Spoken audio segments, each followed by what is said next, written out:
여러분 안녕하십니까. 3월 11일 새벽이 되었습니다. 저는 책입니다. 32년째 저는 정치를 평론하고 있습니다.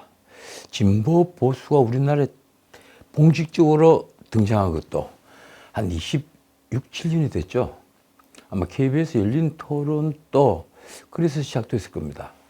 사람들은 저를 보수 능객이라고도 하고 혹은 1세대 정치평론가라고도 합니다. 정치평론은 정치보다 어렵습니다. 정치 철학은 물론 여야의 정책들 그리고 역사와 인맥까지도 알아야 합니다. 그래서 저는 정치하는 이들이 참 부럽습니다.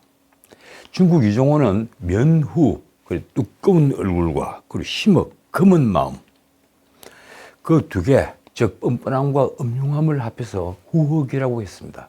후흑학이라는 책이 있죠. 그렇습니다. 후흑이라는 말이 인구에 회자될 정도로 참으로 부끄러움을 모르는 자들이 아닌가 하는 생각을 할 때가 많습니다. 그래서 남 앞에 나서는 그들의 용기가 부럽고 그들의 배짱이 그저 경탄스럽기만 합니다. 특히 요즘 같은 총선 기간에 더더욱 그렇습니다. 요즘 야당의 범죄 혐의자들이 정치일선에 나섰습니다. 신문은 자신들이 저지른 범죄에 대한 수사, 정확히는 자신들이 받고 있는 범죄 혐의에 대한 수사를 기획수사라고 하는 이재명, 조국, 송영길 이런 사람들을 두고 반검찰 연대라고 쓰고 있습니다. 여기에는 징역 3년을 선고받은 황운하도 있습니다. 러시아나 중국, 과거 니콜라이 차우세스쿠의 루마니아 같은 나라가 아니라면 어찌 이런 일이 있을 수 있습니까? 감옥에 있으면서 정당을 만드는 나라. 정말 전 세계 문명국에 보기 드문 현상이 알 수가 없습니다. 이런 일이 어떻게 벌어질 수 있는 걸까요? 이재명이 기준이 되기 때문입니다. 이재명은 다른 범죄 혐의자들은 컷오프하면서 10개나 되는 범죄 혐의로 기소되어 재판을 받고 있는데도 계양을해서 단수 공천을 받았습니다. 그게 말이 된다고 생각합니까? 그의 범죄는 대장동, 백인동, 선원, FC, 후원금 할 것 없이 그 하나하나가 나라를 흔들 만한 사건인데도 최고형이 무기징역형인데도 본인은 공작수사에 맞서겠다고 합니다. 검찰은 왜 수사가 이미 끝난 상방울 대북송금 사건 그리고 경기도 법인카드 유용 사건은 왜 묵히고 있는 것입니까? 게다가 정자동 호텔 특혜 사건, 이 사건은요 토지 용도를 4단계도 아닌 5단계나 올린 사건입니다. 그 사건은 언제 수사하는가요? 한동훈 비대위원장은 지금 이재명을 비판하기 전에 법무부 장관한테 뭘 한 것입니까? 조국도 이제 친문의 적자를 자부하는 모양입니다. 이미 항소심에서 징역 2년을 선고받고 그 아내도 징역 4년 옥살이를 했는데 그와 아내 그리고 딸 조미는 그게 모두 정치 탄압인 것처럼 행동합니다. 도대체 지금이 고조선 시대인가요? 왜 자신의 눈에 든 들보 범죄에 대해서는 온갖 변명을 해대면서 남의 티끌 같은 잘못은 용서하지 못하는 것입니까? 곧 감옥에 가야 할 처진 조국의 형량 징역 2년은 제 생각에는요 아주 경한 처벌입니다. 생각해 보십시오. 온 나라의 도덕률을 흔들어 놓은 데다가 청년들에게 균등한 기회를 빼앗겠다는 좌절감을 안겨준 죄를 어찌 징역 2년으로 씻을 수 있겠습니까? 그런 조국이 지난 3일 검찰 독재 종식을 외치며 검찰 독재 종식은 내가 할 수 있다 이렇게 말을 하면서 조국 혁신당을 창당했습니다. 이 나라 최초로 자신의 이름을 넣은 정당을 만든 것입니다. 그는 대표 수락 인설문에서 자신을 문재인 정부 검찰개혁의 책임자라고 불렀습니다. 그가 한 말입니다. 검찰개혁 책임자로서 정치 검사들이 준동을 막지 못하고 검찰공화국의 탄생을 막아내지 못한 과오에 대해 다시 한번 머리 숙여 사과드린다. 이분이 법무부 장관을 몇 개월 했습니까? 3개월 했습니까? 조국이 그래서 한 말입니다. 결재해지의 심정으로 윤석열 검찰 독재 정권을 빨리 종식시켜야 하는 소명이 운명적으로 주어졌다고 생각합니다. 조국은 정치권과 보수론에서 조국의 강을 얘기하고 있다면서 대한민국의 앞길을 가로막고 있는 방해물이 조국이냐고 물은 뒤에 이렇게 말했습니다. 우리가 건너야 할 강은 검찰 독재의 강이고 윤석열의 강이다. 조국의 강이 아니라는 겁니다. 조선일보는 3월 5일자 사설 선거로 범죄 면접을 노리는 조국 당 대표 조국, 이 제목의 사설에서 조국의 입시 비리 혐의 7건 중에 6건이 유죄였다며 그의 후한 무치함을 이렇게 질타했습니다. 한번 들어보십시오. 조국 당은 대학 입시 등에서 기회균 등 선발제를 확대하겠다고 공약했다. 입시 비리 범죄 혐의자가 입시 기회균 등을 외친다. 내로남불에 대한 부끄러움이 아예 없다. 정말 저도 놀랐습니다.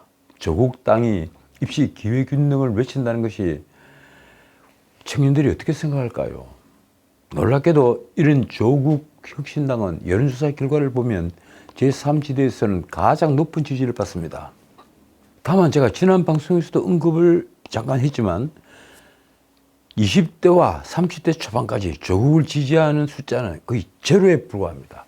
그만큼 청년들은 기회균등, 정의를 생각하는데 조국에게 실망했다는 얘기입니다. 조선일보는 사설에서 이렇게 평가했습니다. 실제 그렇게 된다면 선거가 범죄 면죄부를 주는 또 한 사례가 될 것이다. 또 한 사람이 있죠. 송영길. 전당대회 돈봉투 사건으로 구속 기소된 송영길은 놀랍게도 옥중에서 신당을 창당했습니다. 그가 만든 당 이름이 소나무당입니다. 송영길 할 때 송자가 소나무를 상징한다 이래서 소나무당이라고 부릅니다. 그 소나무당 창당대회가 지난 6일 오후 종로구 노무현 시민센터에서 열렸습니다. 물론 송영길은 참석할 수가 없었습니다. 그러나 송영길은 보석 청구에 대한 심리가 열렸죠. 송영길은 조국도 2심까지 유죄이나 법정 구속되지 않아 창당 등 정치활동을 하고 있다며 법원에 보석을 청구했습니다.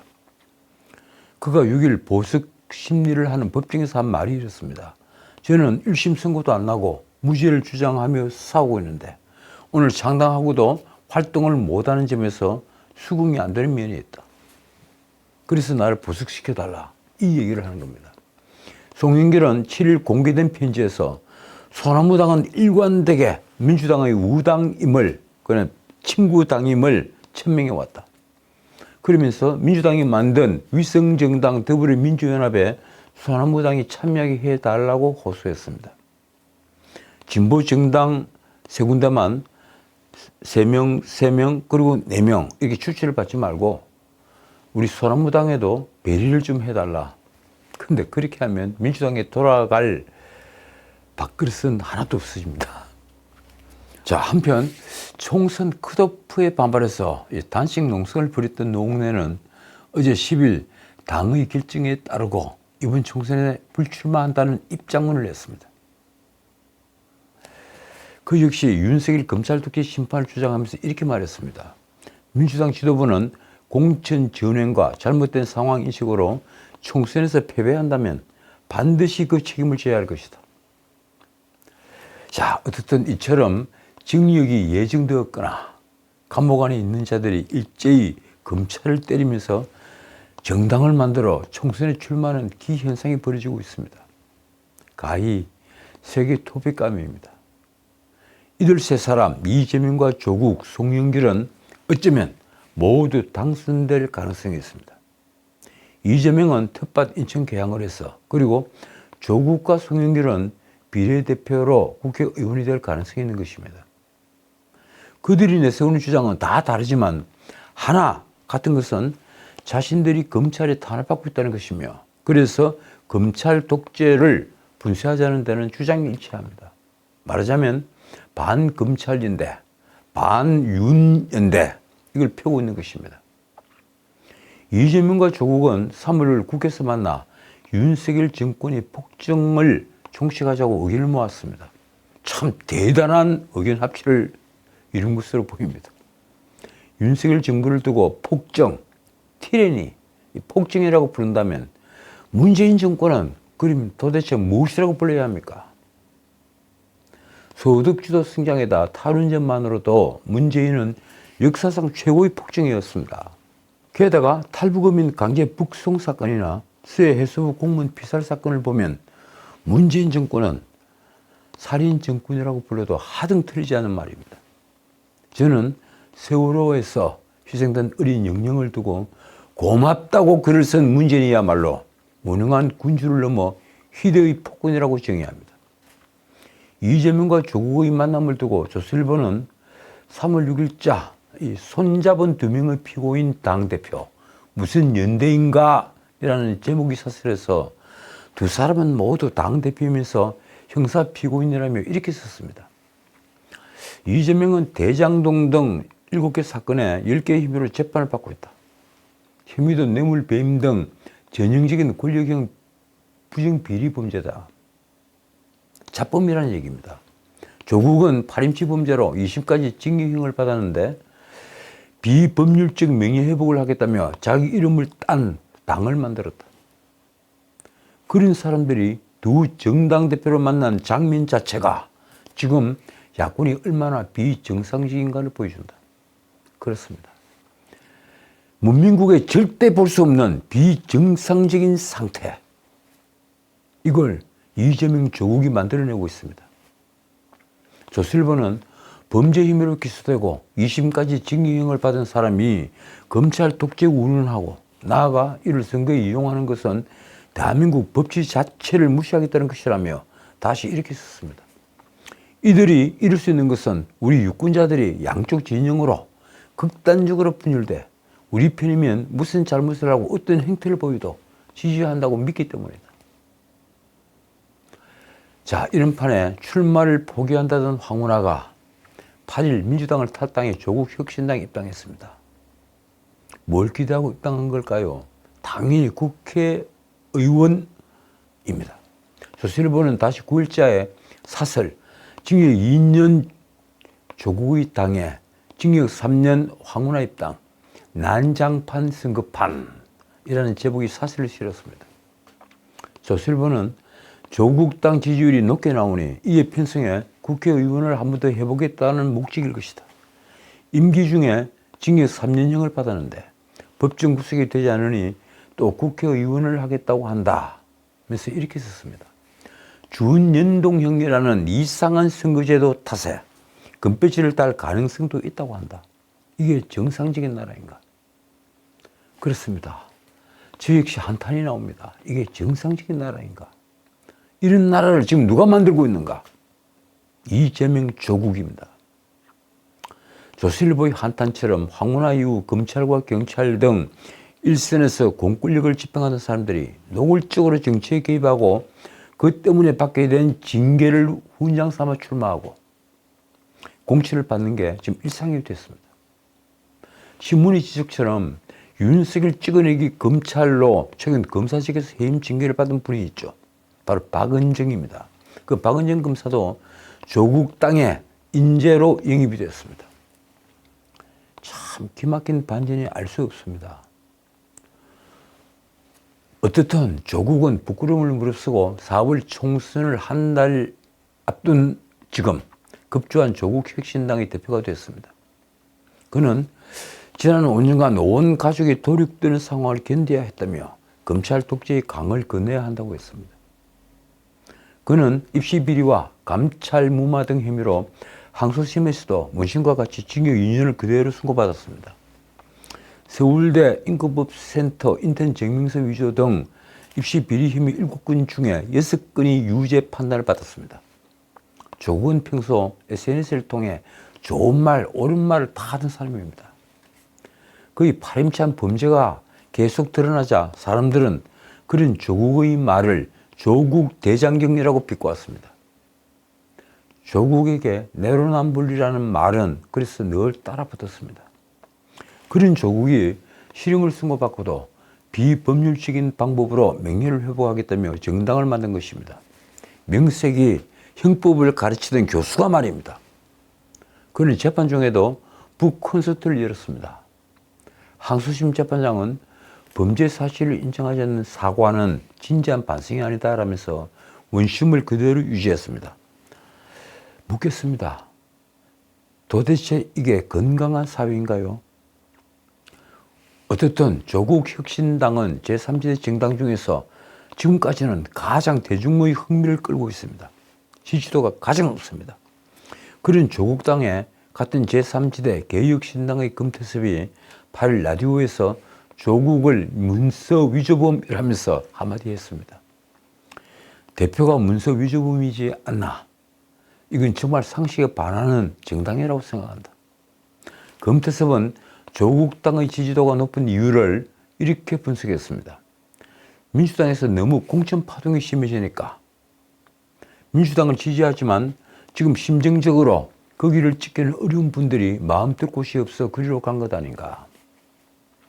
말하자면 민주당이 너무 지나치게 이재명 사당화에 집착을 해서 비명 행사라는 말이 연일 터져나오니까 원래 민주당을 지지하던 사람들이 마음을 거기에 두지 못하고 결국은 조국을 그 대안으로 선택을 했다. 이 얘기입니다. 말하자면 조국당의 높은 지지율을 민주당 공천 파동의 반사 이익으로 분석을 한 겁니다. 금태섭은 검찰개혁 윤석열 심판을 얘기했는데 윤석열 대통령이 정치적으로 성과를 거두고 올라오기 시작한 게 서울중앙지검장 검찰총장이 되면서부터라면서 이렇게 말했습니다. 그 역할을 한 게 문재인 대통령과 조국이다. 문재인 정부 조국 민정수석에서 검찰 특수부가 사상 최대로 커졌다. 쉽게 말해서 자기 편일 때는 윤석열 최고 이렇게 윤석열을 붕붕 띄우는데 그 윤석열이 어느 날 조국의 칼을 겨누면서 문재인과 각을 세우니까 적이 되었다는 얘기입니다. 금태섭은 정치적으로 검찰을 이용하면서 윤석열은 훌륭한 사람이라고 옹호했다고 지적했습니다. 정청래 같은 사람이 윤석열을 찬양하다가 검찰이 방향을 바꿔 조국을 수사하니까 검찰을 억누르기 시작했다. 금태섭은 조국 혁신당이 윤석열 대통령 탄핵을 주장하는 것도 비판했습니다. 앞다투어 3년은 너무 길다는 구호를 내세우는데 그러니까 3년 안에 윤석열 정부를 박살내야 한다 이런 말들을 하는데 국가의 장래를 보는 것이 아니라 그냥 정권 심판만 보는 것이다.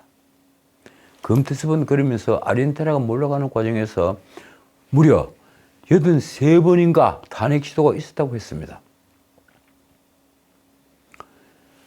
자, 다른 얘기 조금만 하고 마치겠습니다. 이 민주당이 이재명 대표와 이해찬, 김부겸 전 총리의 쓰리톱 체제로 선거대책위원회를 구성할 것으로 보입니다. 그러니까 이해찬, 김부겸, 그리고 이재명 이 세 사람입니다. 이 세 사람은 모두 상임선대위원장을 맡는다고 합니다. 선대위원장으로 거론됐던 정세균 전 총리는 지정기부금 단체인 노무현재단 이사장직을 맡고 있어서 위원장직 제안에 답을 주지 않은 것으로 보입니다. 그동안 당내 일각에서 젊고 참신한 인물에 선대위원장직을 맡게 한다는 의견이 많았죠. 그래서 불출마 선언을 했던 이탄희가 거론됐습니다. 그러나 본인이 고사한 것으로 알려졌습니다. 어쨌든 이 세 상임선대위원장에다가 지역별 선거를 관장하는 공동선대위원장까지 다 뭉쳐보면 선대위원장만 20명이 넘는 거대 선대위원장 진영이 꾸려지는 것으로 전해졌습니다. 이재명은 10일 페이스북에 민주화에서 독재화로 전환, 이번 총선에 달려있다 이렇게 썼습니다. 자, 이게 무슨 말일까요? 민주화에서 독재화로 전환이 되고 있다. 그게 이번 총선에 달려있다. 지금 윤석열을 독재라고 얘기하는 겁니다. 2년도 안 돼 이렇게 나라를 망친 정권이 입법 권력까지 장악한다면 실로 어떤 일이 벌어질지 짐작조차 하기 어렵다. 저는 이재명이 가끔 이런 이상한 말을 하는 것을 보면 의안이 벙벙해질 따름입니다. 나라를 망친 정권이 입법 권력까지 장악했다. 자, 이 말은 문재인 정권을 두고 하는 말이어야 합니다. 저는 그렇게 믿습니다. 당시 민주당이 밀어붙였던 임대차 3법, 노동 3법의 폐해는 지금도 계속되고 있습니다. 문재인이 다수의 힘으로 밀어붙였던 문자 그대로 다수의 폭정, 티라니 오브 더 머저리티. 이 폭정은 헤아릴 수도 없습니다. 그래서 결국 나라의 재정을 거들렸던 것 아닙니까? 그랬는데 지금 윤석열 정권 들어 폭정이라고 한다니요. 그게 말이 된다고 생각합니까? 그런데도 이재명은 국민의 목소리를 입을 틀어막았다는 얘기입니다. 입틀막한 윤석열 정권 2년의 적나라한 민주주의 성적표가 공개됐다며 이렇게 말합니다. 민주주의 선도국가라던 대한민국을 일컬어 독재화를 하니 2년 전만 해도 상상이나 할 수 있었던 일일까?